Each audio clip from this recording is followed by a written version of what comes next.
তৃতীয় বৰ্ষত ভৰি দিলে অসমীয়া দৈনিক কাকত নতুন স্বদেশে। ৰাজ্যৰ অন্যতম জনপ্ৰিয় দৈনিক বাতৰি কাকত নতুন স্বদেশে তৃতীয় বৰ্ষত ভৰি দিলে। 13 আগষ্টত কাকতখনে সফলতাৰে দ্বিতীয়টো বৰ্ষপূৰ্তি পালন কৰিবলৈ সক্ষম হয়।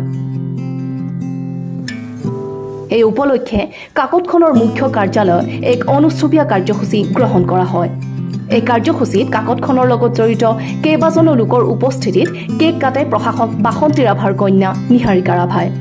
অনুষ্ঠানটোত সম্পাদনা উপদেষ্টা ডক্টৰ বাবু ৰাভা হাকাচাম, মুখ্য সম্পাদক দীপজ্যোতি ডেকা, সহযোগী সম্পাদক আহমদ আলী, উপসম্পাদক জিন্তু বড়ো আদিৰ লগতে কেইবাগৰাকী সাংবাদিক সংবাদকৰ্মী উপস্থিত থাকে। অসমীয়া দৈনিক কাকত নতুন স্বদেশে আজি দ্বিতীয় বৰ্ষপূৰ্তিত ভৰি দিলে। দ্বিতীয় বৰ্ষ অতিক্ৰম কৰি তৃতীয় বৰ্ষত ভৰি দিলে আৰু তাৰ কাৰণে আজি আমাৰ সতীৰ্থসকলে আমাৰ মুখ্য কাৰ্যালয়ত অনুষ্ঠুপীয়াকৈ এটি অনুষ্ঠানৰ আয়োজন কৰা হৈছিলে। ইয়াত আমাৰ প্ৰকাশকক প্ৰতিনিধিত্ব কৰি তেখেতৰ জীয়াৰীয়ে কেক কাটি এটা অনুষ্ঠুপীয়াকৈ অনুষ্ঠানৰ আয়োজন কৰা হৈছে।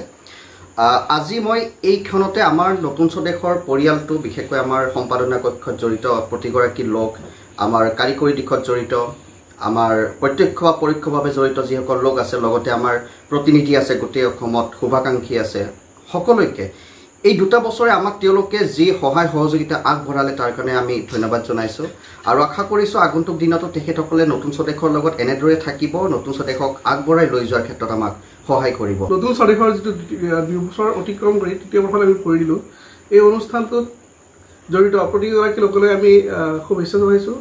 আমাৰ প্ৰত্যেকগৰাকী সতীৰ্থ যিয়ে আমাক এই 2 বছৰ অতিক্ৰম কৰাত সহায় কৰিলে, বিশেষকৈ আমাক তেওঁলোকে দিহা পৰামৰ্শ দিলে, যিসকলে আমাক সমালোচনা কৰিলে, আমাৰ ভুলবোৰ আঙুলিয়াই দিলে, তেওঁলোকক আমি ধন্যবাদ দিছোঁ।